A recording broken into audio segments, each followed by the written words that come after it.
नमस्कार। आप सबका हमारे चैनल ज्ञान द ट्रेजर पर स्वागत है। इस वीडियो में हम आपको बताने जा रहे हैं कि पूजा में धूप दीप या बहुत सारी चीज़ें जो हम इस्तेमाल करते हैं, गंध पुष्प नैवेद्य धूप और दीप, इसका क्या महत्व है, उसका महत्व क्या होता है और हम थोड़ा डिटेल में बताएंगे, इसलिए वीडियो थोड़ा सा लंबा हो जाएगा।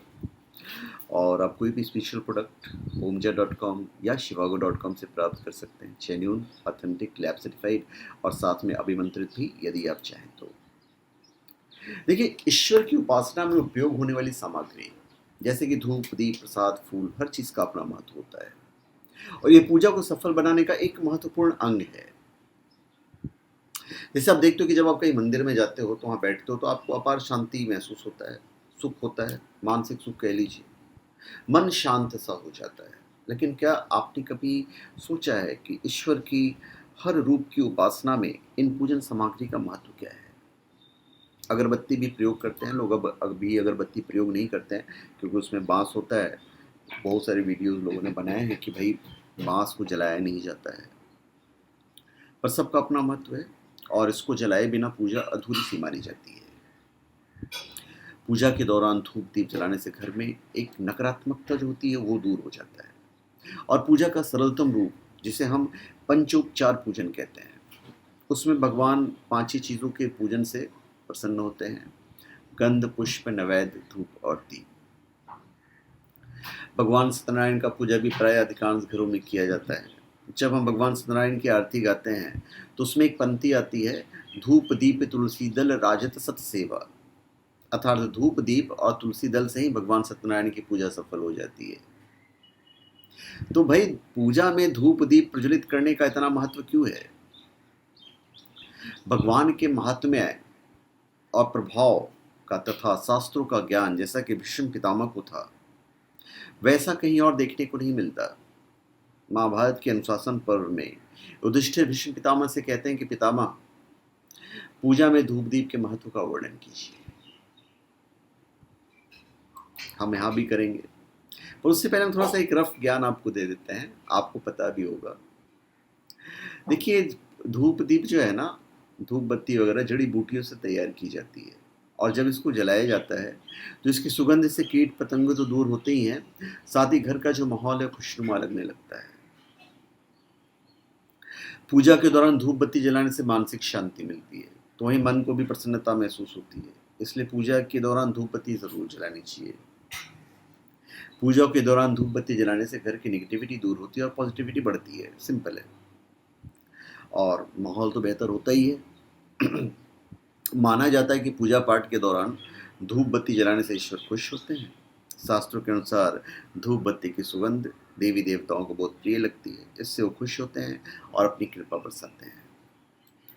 बहुत नॉर्मल सी बात है।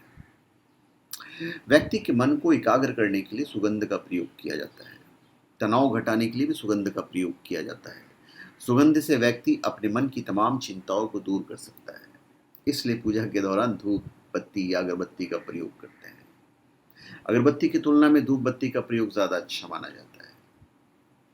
धूप बत्ती या तो पूजा के पहले जलाएं या पूजा के बाद। आमतौर पर पूजा के लिए चंदन की धूप बत्ती का प्रयोग करना सबसे उत्तम होता है। अब आते हैं दीपक। दीपक भी जलाते हैं। हम ईश्वर को प्रकाश के रूप में मानते हैं, इसलिए दीपक जलाकर उसकी ज्योति के रूप में ईश्वर को स्थापित करते हैं। दीपक से एकाग्रता और ऊर्जा दोनों प्राप्त होती है। अलग अलग मुखी दीपक जलाकर अलग मनोकामनाएं पूरी की जा सकती हैं।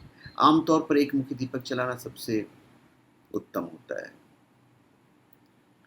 और घर में धूप जलाने से मन, शरीर और घर में शांति बनी रहती है। अब हम उस बात पे आते हैं जो भीष्म पितामह ने बताया। कहते हैं भीष्म पितामह कि धूप देवताओं की प्रसन्नता को बढ़ाती है। देवताओं को गूगल धूप सबसे अधिक प्रिय है। मैं गूगल धूप की मार्केटिंग नहीं कर रहा हूँ, पहली बात तो स्वयं भगवान का कहना है कि गूगल धूप देने वाले की मैं समस्त अभिलाषाएं पूर्ण करता हूँ।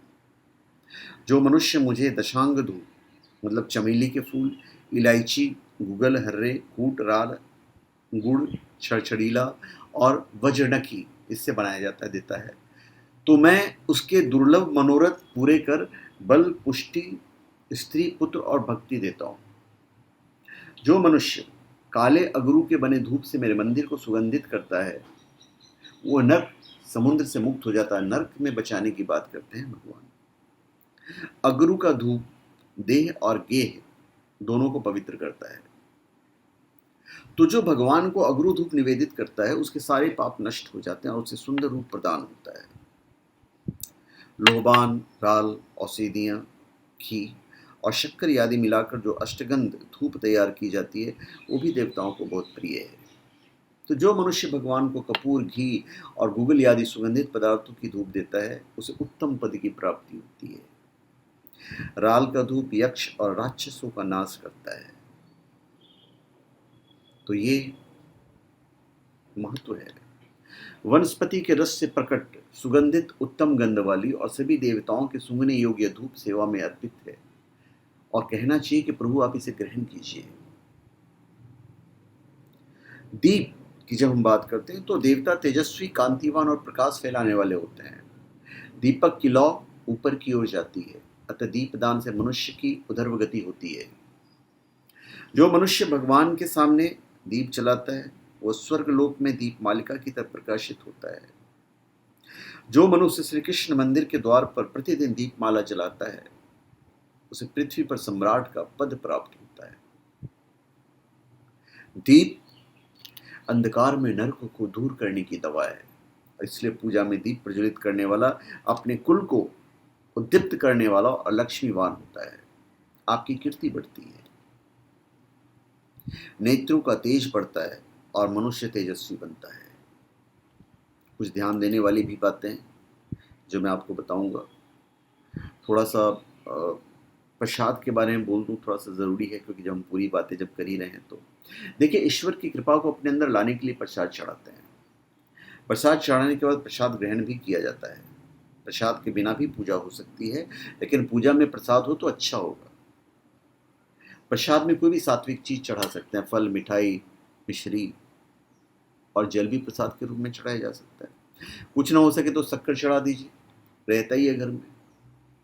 वैसे सफ़ेद वस्तुओं का प्रसाद सबसे उत्तम माना जाता है। फूलों का अपना महत्व, देवता को कोई ना कोई फूल प्रिय होता है, इसलिए पूजा उपासना में फूल अर्पित करने की परंपरा चली आ रही है।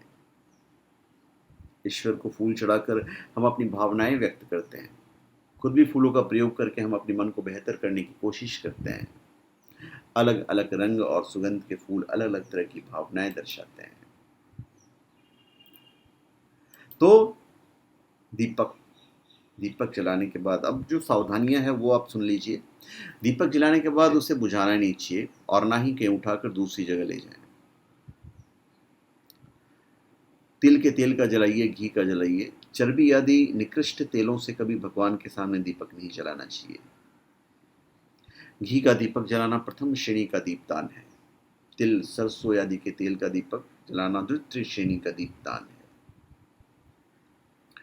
जब हम दीपक जलाते हैं तो भगवान से प्रार्थना करना चाहिए कि प्रभु, घी में डुबोई हुई रुई की बत्ती को अग्नि से प्रज्वलित करते यह दीप आपकी सेवा में अर्पित किया गया है, आप इसे ग्रहण करें। यह त्रिभुवन के अंधकार को दूर करने वाला है। यह इष्ट देवता को दीप देता हूँ, आप मुझे घोर नरक से बचाइए। दीप ज्योतिर्मय देव है। और फिर आपको नमस्कार है। तो धूप दीप के बारे में इस वीडियो में हमने आपको बताया है, और मेरे ख्याल से थोड़ा वीडियो लंबा हो गया होगा, इसलिए मैंने आग्रह किया था कि इसे आप ज़रूर पढ़िए, सुनिए। धन्यवाद। आप सबका हमारे चैनल पे स्वागत है। आप हमारे चैनल पे सब्सक्राइब करें और अपने कमेंट दीजिए। धन्यवाद।